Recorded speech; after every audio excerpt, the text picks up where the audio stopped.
Olá, segundo ano, A, B e C, bom dia. Vamos a mais uma aulinha de história, né? A tentativa, né, da gente continuar esse período tão conturbado, né, de quarentena, mas que o pouco que seja feito, que fique alguma coisa, né? Aqueles que realmente verem o vídeo, assimilem alguma coisa. Então, hoje o tema da aula vai ser Revolução Industrial, certo?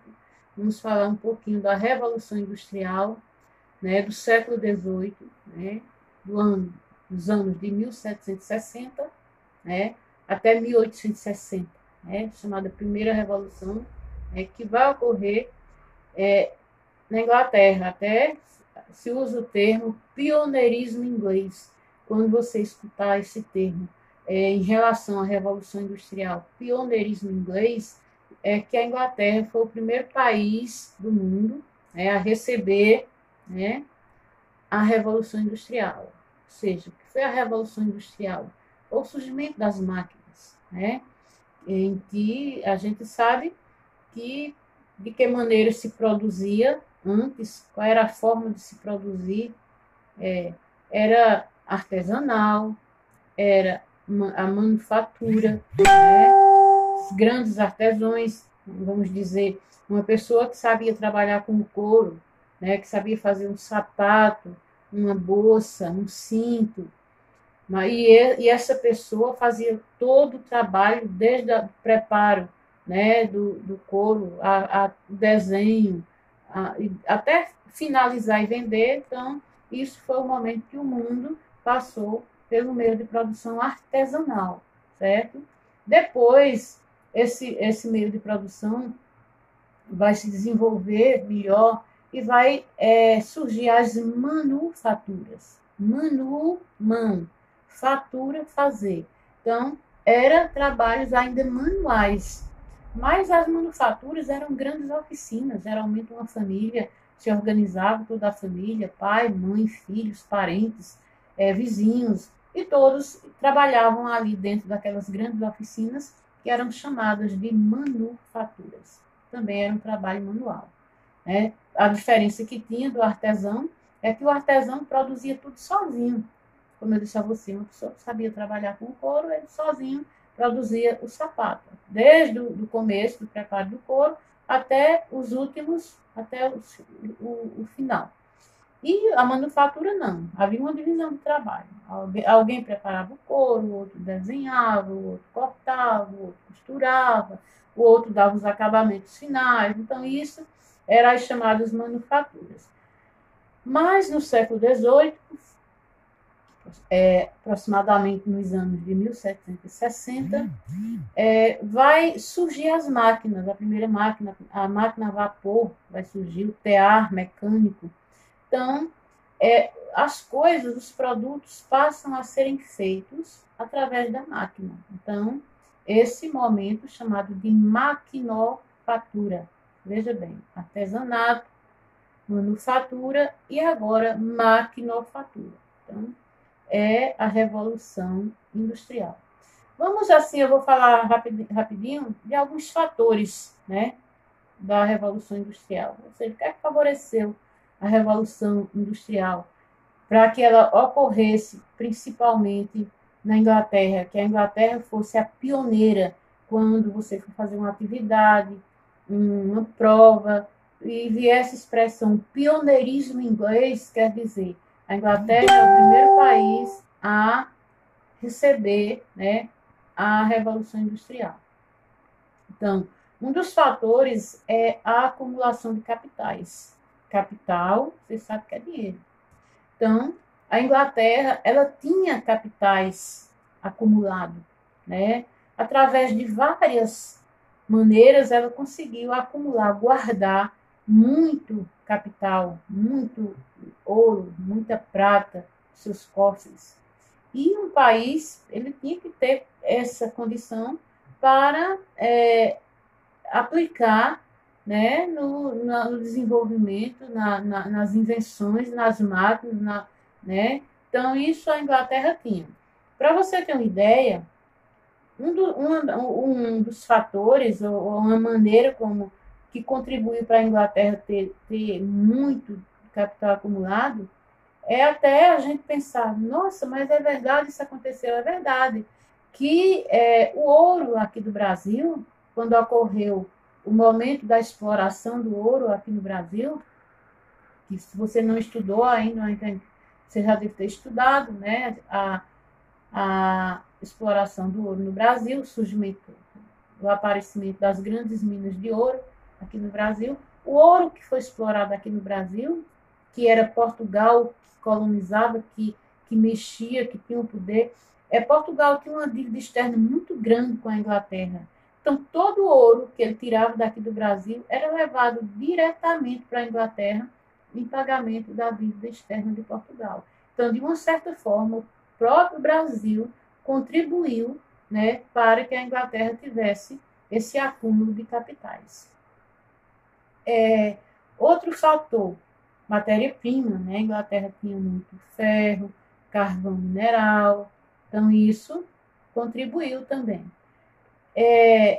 Mão de obra, que é mão de obra? Trabalhadores. Por que a Inglaterra tinha tanta mão de obra? Porque, preste atenção, talvez não tenha lá no seu livro didático, mas ocorreu um fato, né, chamado de cercamentos. O que foi os cercamentos? Os cercamentos vai ocorrer com o fim do sistema feudal, certo? Os grandes senhores feudais, como a indústria já estava se desenvolvendo na Inglaterra, e as primeiras indústrias que surgiram foi têxteis, são indústrias têxteis, são indústrias produtoras de tecido. Então, os senhores donos de grandes propriedades de terra cercaram, né, a palavra cercamentos vem disso, cercaram suas terras para a criação de ovelha. Por quê? Porque as ovelhas forneciam a lã, e a lã é a matéria-prima do tecido. Então, isso fez com que muitos trabalhadores rurais ficassem sem trabalho, sem terra para trabalhar, e migraram para as cidades em busca de trabalho. Isso fez com que se formasse uma grande mão de obra, certo? E isso contribuiu para favorecer o desenvolvimento da indústria, né? Outro fator, vamos ver, supremacia naval. O que é isso, supremacia naval? A Inglaterra possuía uma grande frota de navios. Esses navios podiam levar a mercadoria para grandes outras partes do mundo, né? Buscar matéria-prima em outras partes do mundo. Então, esse fato deles possuírem essa grande frota de navio, né, transporte suficiente, né, que se dá o nome de supremacia naval. Então, isso são fatores que contribuíram, alguns fatores que ajudaram para que a Inglaterra fosse pioneira, né? E o que é que caracterizou a Revolução Industrial, né? Matéria-prima, como eu já disse a você, que a Inglaterra possuía ferro, carvão mineral, o algodão, a questão dos cercamentos em que a criação de ovelha fornecia a lã. Então, tudo isso era matéria-prima, né, que caracterizava, né, a Revolução Industrial. A energia a vapor, porque surgiu a energia a vapor, movida a vapor. O setor têxtil, né, que foi as primeiras fábricas que surgiram, eram fábricas de tecidos, né, que, com outras palavras, a gente chama de indústrias têxteis, né, que são indústrias de tecidos. Outra coisa é a formação do proletariado, como eu disse a vocês, por conta dos cercamentos. Os moradores da zona rural buscam emprego nas cidades, então vai se formar uma grande mão de obra, e essa grande mão de obra vai formar uma classe chamada de proletariado, ou seja, a classe dos trabalhadores. vai haver uma separação entre o capital e o trabalho, né? Então, aquele que tinha o capital, aquele que só tinha a mão de obra, né? No caso do proletariado, a única coisa que o proletariado tinha era a mão de obra, né? Era a força de trabalho para vender, né? Isso no contexto desse surgimento das fábricas, vai haver uma série de coisas que não são boas, vamos dizer assim, para a população, para o povo. Por exemplo, o trabalho infantil e o trabalho feminino passam a ser muito utilizado nas grandes fábricas inglesas. Por quê? Primeiro, porque o trabalho feminino e o trabalho infantil, eles pagavam bem menos, né, do que pagava um homem. O trabalho que o homem fazia, a mulher fazia ganhando a metade. A criança fazia ganhando a metade. Então, isso foi muito usado, o trabalho infantil e o trabalho feminino. Então, a história diz até o seguinte, que muitas crianças, né, perderam a vida, outras perdiam um braço, perdiam uma mão, nas grandes máquinas. Por quê? Essas máquinas, haviam locais dessas máquinas que deveriam ser feita a limpeza, e uma pessoa grande não conseguia entrar naquele espaço para limpar, somente uma criança, o seu corpo, né, pequeno, fazia com que ele pudesse entrar ali. Às vezes um fio da máquina que tinha se desprendido, então a criança entrava lá e ia unir esse fio, e muitas vezes quando ela unia o fio, a máquina entrava em funcionamento, então ela era cortada, ela tinha um braço decepado, tinha um dedo decepado, sem contar que às vezes era totalmente esmagado, né, pelas máquinas. Então, isso ocorreu muito durante a Revolução Industrial, a primeira Revolução Industrial. Então, o trabalho infantil e o feminino era muito aproveitado. Ocorreu também a divisão do trabalho, certo? Então, os trabalhadores se especializavam numa coisa só, certo? Então, aquele grupo, vamos dizer que um grupo estava ali para ir tirando, enrolando o fio, o outro grupo ia colocando o fio na máquina. Então, cada um se especializava em uma coisa. Então, às vezes, aquele grupo fazia uma coisa que não sabia, o outro grupo não sabia fazer aquilo que o outro grupo fazia. Por quê? Porque havia a divisão do trabalho, a especialização, né, do trabalho. E outra coisa também que favoreceu, né, ocorreu durante a Revolução Industrial, foi a urbanização, né? Ou seja, o surgimento das cidades, o crescimento das cidades. Só que essas cidades vão se desenvolver e vão crescer de uma forma desordenada. Verdadeiros cortiços. O que são cortiços? São o que hoje nós chamamos de favelas. Então, em torno das grandes fábricas, dos trabalhadores que ganhavam salários miseráveis, que viviam vida miserável, eles vão, vamos dizer assim, construir moradias precárias em torno das fábricas e vão formar os chamados, que naquele contexto chamavam de cortiços, né? E eram moradias sem saneamento básico, sem água tratada, sem esgoto sanitário, onde os esgotos corriam a céu aberto, as pessoas estavam em contato com insetos, com baratas, com ratos, com uma variedade de insetos que traziam doenças, né? Essas pessoas, a maioria vivia em estados miseráveis, porque os salários eram baixíssimos. Como eu disse a vocês, que o trabalho feminino e infantil era aproveitado pela questão, né, de salários baixos. Muitos homens era quem fazia o trabalho caseiro para que suas mulheres trabalhassem, para que seus filhos trabalhassem.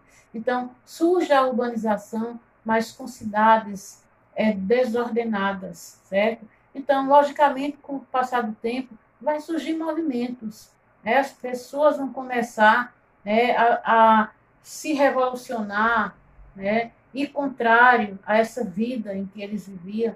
Então, dois movimentos surgem durante a primeira revolução, né, que marcam a história da primeira revolução na Inglaterra, que é o ludismo e o cartismo, certo? O que foi o ludismo? quando você ouvir essa expressão ludismo, foi uma revolução, um movimento dos trabalhadores ou do proletariado, e que eles vão se rebelar contra os patrões, contra as fábricas, quebrando as máquinas, certo? Então, é uma revolução, e esta revolução é buscando melhoria de trabalho, melhoria de moradia, enfim, certo? Então, isso é chamado de ludismo. E o cartismo vai ser um movimento pacífico, né? Que eles vão enviar aos seus patrões cartas, né? Vão pedindo melhora, né? É um movimento pacífico, não é um movimento, uma revolução, né? Como o ludismo. Então, o cartismo é um movimento pacífico. Então, a Revolução Industrial, resumidamente, eu não vou falar muito para não se tornar cansativo, foi isso, né? Isso é a primeira revolução, porque a Revolução Industrial ela vai prosseguir, quando sai da Inglaterra, que vai se estender por os outros países, vai ocorrer a segunda Revolução Industrial, quando o surgimento da energia, novas máquinas surgem, novos meios de transporte, porque o primeiro transporte a surgir na Revolução Industrial foi a locomotiva, o primeiro meio de comunicação foi o telégrafo. Então, na segunda Revolução Industrial é quando tudo isso vai ser aperfeiçoado. Surge a revolução, aliás, surge a energia, descobre-se a energia elétrica, surgem novos meios de transporte, novos meios de comunicação. E aí a revolução vai, né, se aperfeiçoando até a terceira Revolução Industrial, que é quando a tecnologia realmente cresce, né? E, enfim, hoje, alguns já dizem que nós vivemos na era da robotização. Por quê? Porque houve um desenvolvimento tecnológico tão grande que já existem robôs, né, que fazem diversas coisas. Ok, pessoal?